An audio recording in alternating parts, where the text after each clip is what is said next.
El término anemia, utilizado incorrectamente como un diagnóstico, designa un conjunto de síntomas y signos cuyo mecanismo fisiopatológico es necesario definir para comprender su naturaleza esencial y planificar un tratamiento adecuado.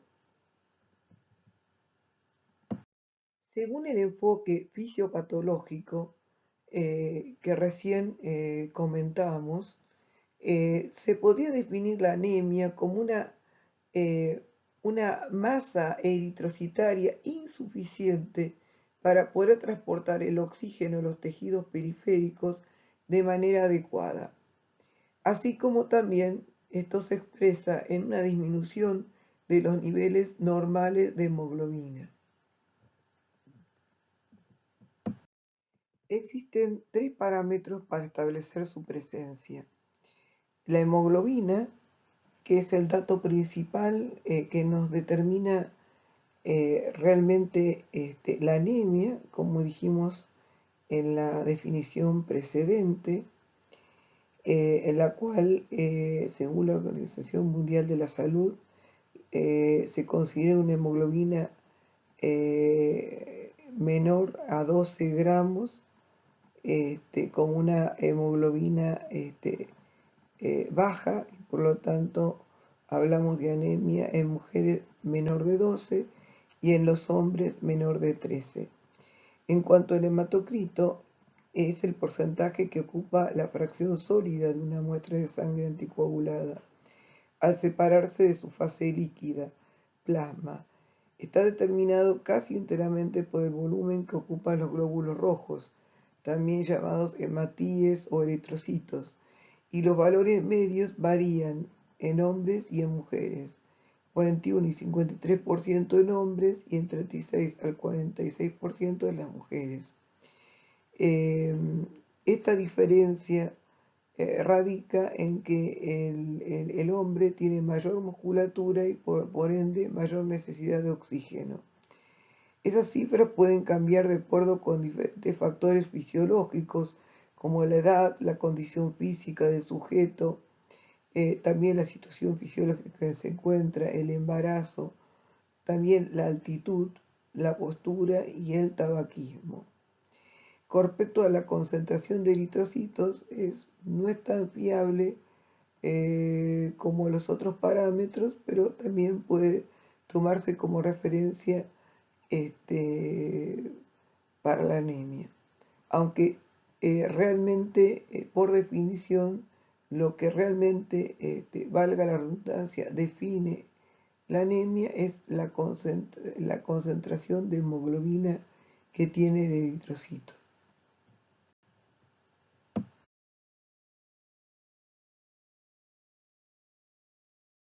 Como dijimos anteriormente, la hemoglobina, vamos a ver diferencias significativas en poblaciones que viven por encima del nivel del mar.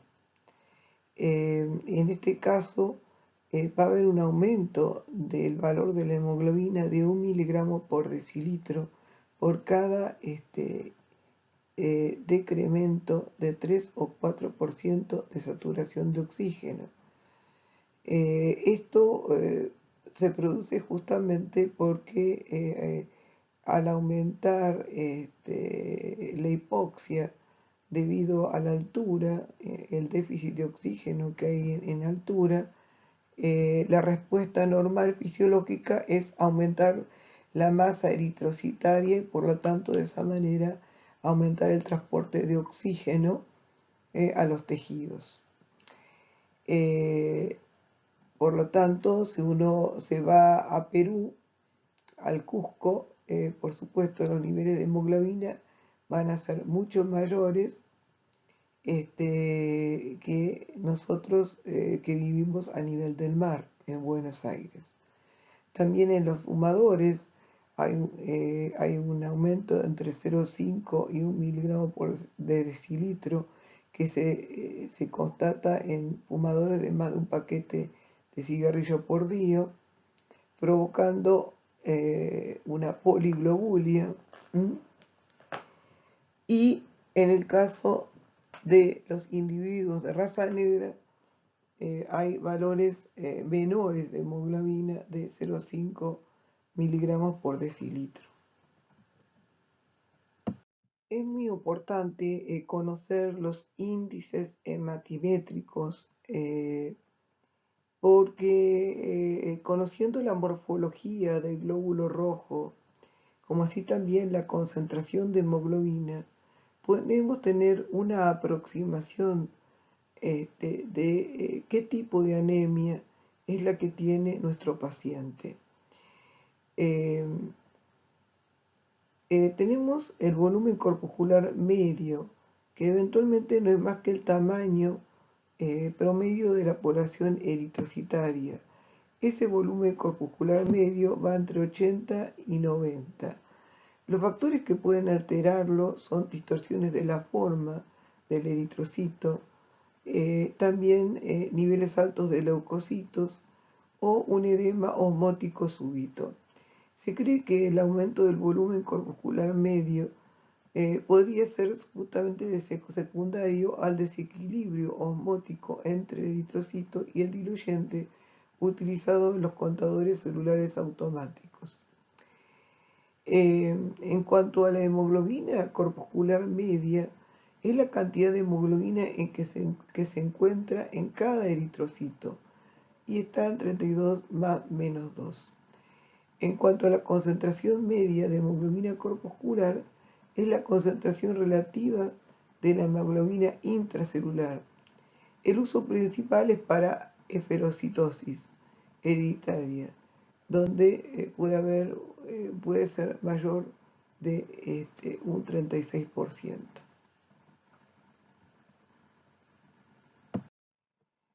La amplitud de distribución eritrocitaria expresa la presencia de anisocitosis. Habitualmente los valores normales están en un 20%.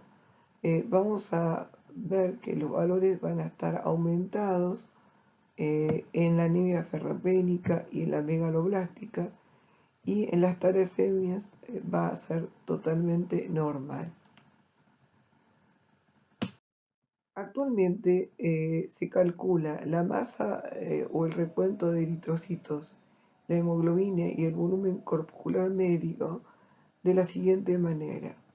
En el caso del hematocrito es el volumen corpuscular medio por concentración de recuento de eritrocitos.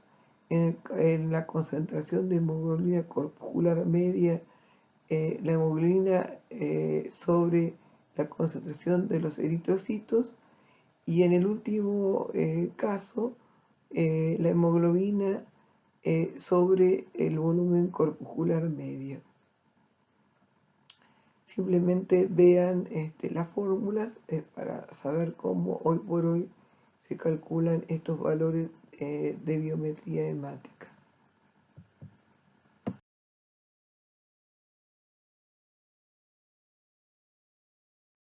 La sintomatología que puede presentar el enfermo con anemia puede ser muy variada, dependiendo fundamentalmente del proceso etiológico y también de la velocidad de instauración. Una hemorragia masiva desencadenará un cuadro de disnea, palidez intensa, taquicardia y shock, pudiendo acabar con la vida del enfermo en muy poco tiempo, mientras que pequeños sangrados de manera crónica por ingesta de AINES, hernia de hiato, hemorroides pueden instaurarse progresivamente y ser muy bien tolerados por los enfermos, que tan solo mostrarán una astenia moderada pero progresiva y una intolerancia al esfuerzo. Por lo tanto, el paciente puede tener desde una simple fatiga disnea a grandes esfuerzos o no, taquicardia que puede aparecer durante el ejercicio sostenido, mayor de lo esperable durante el ejercicio, puede aparecer taquicardia de reposo, palpitaciones, y puede desencadenarse una insuficiencia cardíaca en pacientes con enfermedad cardiovascular previa. A la exploración se encuentra un paciente pálido, con, con palidez de piel y mucosas, debido bien a la vasoconstricción periférica, bien al descenso del hematocrito y de la hemoglobina, o puede ser ambas cosas. Lo mismo sucede con los lechos fungiales. Se puede hallar soplos carotídeos o en el ápex originados por una excesiva velocidad de circulación de la sangre a su paso por las válvulas cardíacas. Es decir, puede aparecer soplos, estos soplos mesosistólicos u holosistólicos en la punta o el borde del esternón con relación a cuello, que habitualmente si el paciente previamente no tenía este, valvulopatías son funcionales. Se los pueden considerar soplos funcionales. El resto de la exploración física, realizada de manera sistemática y ordenada, nos puede orientar hacia la etiología del proceso, en el caso de hepatopatías, endocrinopatías, tumores o hemopatías malignas. Y por último, en el examen físico siempre debemos buscar determinados datos, y entre ellos es digamos, la palidez de piel y mucosas, también si se constata ictericia, tengamos en cuenta que la bilirruina tiene que estar por encima de 2 para realmente el paciente estar histérico, y si el paciente está embolizando y la anemia es producto de una hemólisis, vamos a tener un paciente pálido, pero que también pueda tener la piel y mucosas de color amarillento. También es muy importante ver si no hay signos de sangrado, petequias, sangrado rectal, es decir, el examen de la ampolla rectal, y también buscar hepatoesplenomegalia o linfadenopatías. Porque como dijimos, la anemia es un síndrome que puede ser primario o secundario a determinadas patologías que pueden acompañarse de anemia. Es importante saber cuándo fue el inicio. Si es un inicio agudo, uno podrá encontrar signos de hipovolemia e hipoxia, como por ejemplo livideces en miembros inferiores, hipoperfusión periférica por vasoconstricción, hipotensión, taquicardia, en un paciente que previamente no estaba descompensado.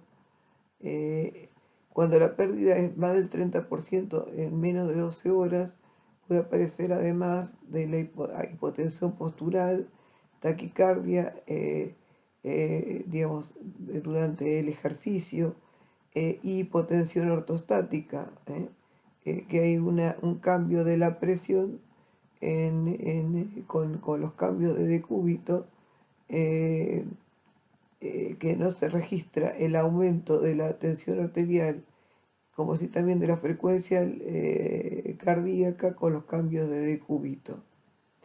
Y la pérdida, si es mayor del 40%, el paciente va a presentar signos de shock, entre ellos la hipotensión severa, con sistólicas menores a 80. En una aproximación diagnóstica del síndrome anémico, uno va a tener en cuenta la cinética y la morfología. En la cinética, digamos, si la anemia es producto de una destrucción acelerada de eritrocitos, si es debido a una hemorragia, a una pérdida sanguínea o un defecto en la producción de eritrocitos. Y por otro lado, vamos a tener en cuenta la morfología, el tamaño, el color y la forma del eritrocito. Es decir, que lo que vamos a ver es las alteraciones biométricas hemáticas, que ya en su momento estuvimos explicando en las diapositivas precedentes.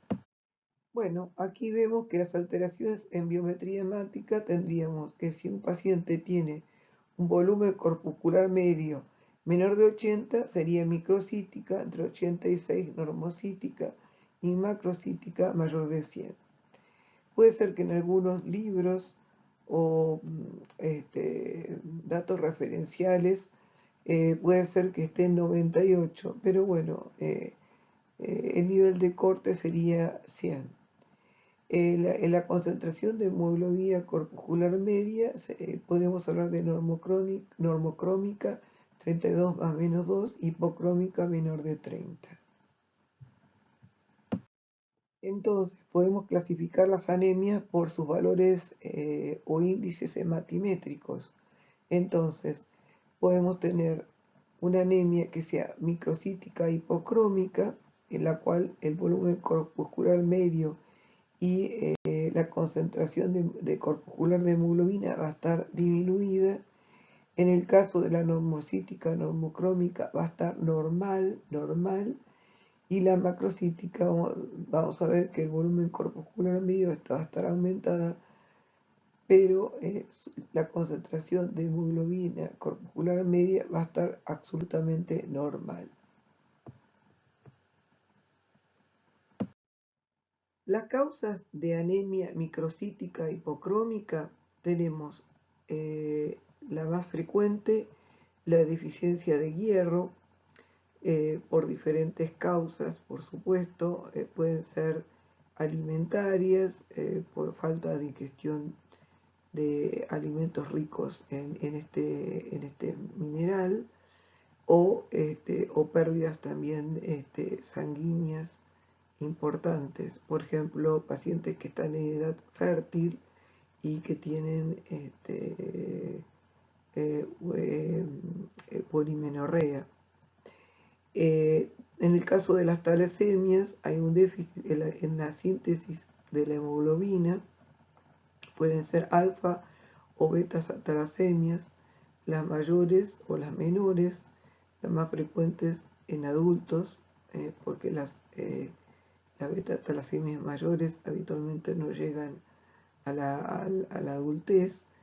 Es la famosa anemia del Mediterráneo, heredada por justamente países del Mediterráneo, entre ellos españoles e italianos. Habitualmente la paciente presenta anemia, hemoglobinas bajas, pero de forma asintomática. Y habitualmente hay antecedentes familiares, madre, abuela, que también han tenido la misma anemia desde la infancia. También está la anemia sideroblástica, que no es tan común. Es un trastorno en que la médula ósea produce sideroblastos anillados en vez de glóbulos rojos sanos, y puede verse a una alteración genética o ser una consecuencia indirecta del síndrome mielodisplásico. Los niveles de hierro se encuentran elevados, al igual que la hemosiderina, pero el metal no puede incorporarse a la hemoglobina, apareciendo los cuerpos de Pappenheimer. Son inclusiones de hierro no hémico que se acumulan en mitocondrias perinucleares. Al explorar preparaciones en el microscopio podemos ver con tinción de azul de Prusia varios puntos oscuros disgregados. En este gráfico podemos ver la cinética del hierro en las diferentes tipos de anemia, la que es por talasemia, por déficit de hierro e inflamación crónica. Y vemos que hay diferencias importantes que también nos ayudan a hacer el diagnóstico diferencial en este tipo de anemias microcíticas hipocrómicas. En cuanto al hierro sérico, vamos a ver que la talasemia está normal o aumentado, la deficiencia de hierro va a estar disminuido y en la inflamación crónica también. Mientras que el TIP, que vendría a ser la capacidad total de fijación de hierro, es una prueba diagnóstica sencilla y económica que nos va a expresar la capacidad de la transferrina para transportar hierro en la sangre, la cual va a estar normal en la talasemia, va a estar aumentada en el déficit de hierro y va a estar disminuida en la inflamación crónica. Con respecto a la saturación, veremos que la talasemia va a haber una saturación más del 20%, menor del 10% en el déficit de hierro y en la inflamación crónica entre el 10 y el 20%. Mientras que la ferritina va a estar, yo diríamos, mayor de 50, menor de 12 en déficit de hierro, es decir, van a estar depresionados los depósitos de ferritina en el hígado, mientras que la inflamación va a estar entre 30 y 200. Es decir, al contrario, puede estar aumentada. Bueno, en esta diapositiva lo que les quiero mostrar es que cuando hablamos de anemia macrocítica no es sinónimo de anemia megaloblástica por deficiencia de vitamina B12 o ácido fólico, sino que también existen anemias macrocíticas no megaloblásticas, las cuales son consecuencia de algún otro proceso o enfermedad, por ejemplo, hepatopatías, que lo vamos a ver ahora más adelante. En cuanto a las anemias normocíticas y normocrómicas, las anemias por trastornos crónicos o por enfermedad crónica es una de las más frecuentes. También puede ser secundaria hemorragia, también se ve en pacientes insuficientes renal crónicos, en los cuales hay un déficit de eritropoyetina, debido justamente a la insuficiencia renal crónica que porta el paciente, y también también puede aparecer en la aplasia de eritrocitos específicamente. Bueno, para finalizar con respecto a la clasificación morfológica de las anemias, podemos ver en esta tabla que podemos resumir en tres grandes grupos: macrocíticas, normocíticas, microcíticas e hipocrómicas. En el caso de las macrocíticas, como dijimos anteriormente, están las megaloblásticas, pero también hay que tener en cuenta las que no lo son y que son secundarias a hepatopatías, síndromes mielodisplásicos, hipotiroidismo y también anemia aplásica en algunos casos. En el caso de las normocíticas, tenemos las anemias de las enfermedades crónicas y también, en la mayoría de los casos, las anemias aplásicas. En el caso de la anemia hemolítica no esferocítica, podemos decir que la beta-talasemia también puede presentarse como una anemia normocítica normocrómica, aunque lo más común es que se presente como una microcítica e hipocrómica. Las demás causas de anemia microcítica ya la hemos descrito anteriormente. Acá simplemente recordar que un reticulocito no es más que un eritrocito joven que contiene el RNA ribosómico residual y que puede teñirse con azul de metileno. Dura 24 horas en circulación en esta forma y es muy importante el recuento de reticulocitos porque nos da la pauta o una idea de cómo se encuentra la producción de eritrocitos. Cuando los reticulocitos disminuyen es porque realmente hay algún problema en la producción de los eritrocitos.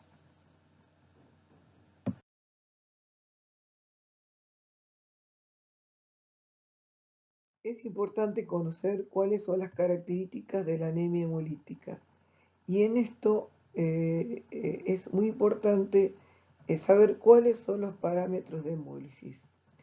Los parámetros de hemólisis están dados justamente por la destrucción de ese eritrocito en forma acelerada por diferentes causas. Entre ellas puede ser un déficit de la síntesis de hemoglobina, como se ve en las beta-talasemias, o puede tener otras, o por traumatismo protésico en los pacientes que tienen válvulas protésicas mecánicas cardíacas, en la cual se produce hemólisis secundario al trauma que se produce cuando el glóbulo rojo atraviesa la válvula cardíaca. ¿Y cuáles son los parámetros de hemólisis? La bilirrubina indirecta elevada, la LDH elevada, los niveles de lactoglobulina bajos. Tengan en cuenta que la lactoglobulina es una transportadora, la cual puede estar ausente o disminuida. Y en el caso de la hemólisis, cuando es intravascular, la hemoglobinuria y la hemoglobinemia están presentes, como así también la hemosiderina urinaria. Podemos clasificar las anemias desde el punto de vista funcional y tenemos dos grandes grupos. Aquellas anemias que tienen eritropoyesis eficiente o eficaz y aquellas que tienen eritropoyesis ineficientes o ineficaz. En el primer caso, los niveles del índice de producción de reticulocitos pueden estar 3 veces mayor que lo normal, como lo podemos ver en las anemias secundarias a hemorragia o a hemólisis. En este caso nos puede servir de gran ayuda solicitar los parámetros de hemólisis, entre los cuales está la bilirrubina indirecta y la LDH. En el caso de la eritropoyesis ineficiente o ineficaz, vamos a ver que el índice de producción de reticulocitos va a ser menor de 1. De las múltiples clasificaciones de las anemias, según su patología, como vemos en este cuadro, no existe ninguna del todo satisfactoria. Y aparte de la clasificación morfológica que vimos anteriormente, merece la pena destacar por su utilidad la distinción de dos tipos de anemia, según exista o no la capacidad medular para la respuesta ante un déficit de hemoglobina. Como vemos en el cuadro, las anemias regenerativas o periféricas, en este caso, la médula tiene capacidad de respuesta e incluso inclusive puede estar aumentada, lo que suele ocurrir cuando hay un aumento de la destrucción eritrocitaria o una hemorragia aguda. En cambio, en las anemias arregenerativas o centrales no existe la posibilidad de respuesta medular, ya sea por fallo intrínseco de la médula ósea o por la falta de factores necesarios para la producción eritrocitaria. Esta capacidad regenerativa de la médula puede verse reflejada en sangre mediante la determinación del número de reticulocitos en sangre periférica. En las anemias regenerativas aparecerán cifras normales de reticulocitos o superiores a las normales, mayor del 2%, mientras que las arregenerativas, las cifras serán inferiores a las normales, menor del 2%. En cuanto al frotis sanguíneo, podemos observar forma, macrocitosis o microcitosis, también anisocitosis, es decir, glóbulos rojos de diferentes formas, o glóbulos rojos fragmentados. Eso nos puede dar una idea, por ejemplo, en pacientes que tienen hemólisis, podemos tener un frotis en la cual tenemos anisocitosis. Eh, eh, También podemos ver determinadas características de los glóbulos rojos, como por ejemplo en el caso de la deformación del glóbulo rojo, como eh, la esferocitosis. El tamaño normal de un glóbulo es igual al núcleo de un linfocito, y la palidez central es de 1/3 al medio de este.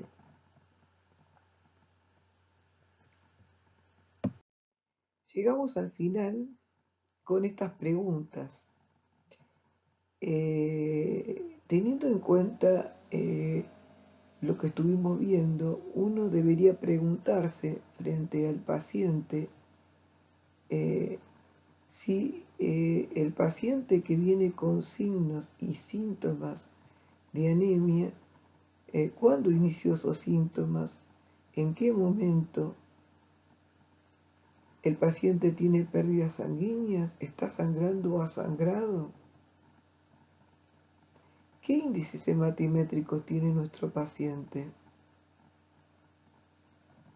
¿Existe evidencia de destrucción aumentada? Es decir, ¿el paciente tiene parámetros de hemólisis? ¿Y si hay déficit de hierro? ¿Por qué? Hemos de pedirle una cinética de hierro para ver cómo están los depósitos de hierro, la ferritina, el TIP, el hierro sérico, para evaluar cómo se está utilizando ese hierro, si hay déficit o mala utilización del hierro, y también preguntarnos si el paciente además puede tener déficit de ácido fólico o B12 y por qué. Y en estos casos es muy importante tener en cuenta qué índices hematimétricos, es decir, qué morfología tiene el glóbulo rojo, si es una anemia macrocítica, si es una anemia microcítica, si es hipocrómica y microcítica o macrocítica solamente, porque también nos va a orientar qué tipo de dosajes le vamos a pedir al paciente para poder eh, tener una idea más precisa de qué tipo de anemia está el paciente padeciendo. Y en última instancia, si el paciente tiene o no una eritropoyesis eficaz, porque tendríamos que pensar si nuestro paciente tiene o no una supresión medular, y eventualmente, si es así, si yo encuentro que este paciente tiene signos de no tener una respuesta medular adecuada frente a la necesidad de un incremento de los eritrocitos, expresado en una disminución de la población reticulocitaria que tiene nuestro paciente, uno pensará y evaluará si el paciente no es candidato a una biopsia de médula ósea. Bueno, les he querido dejar estos escalones para brindarles una manera de pensar digamos, este gran síndrome, como para poder empezar a estudiar y a manejarse con una aproximación diagnóstica de la anemia. En otro momento tomaremos con mayor detenimiento los diferentes tipos de anemia. Esto ha sido simplemente una visión general. Espero que les haya servido. Muchísimas gracias.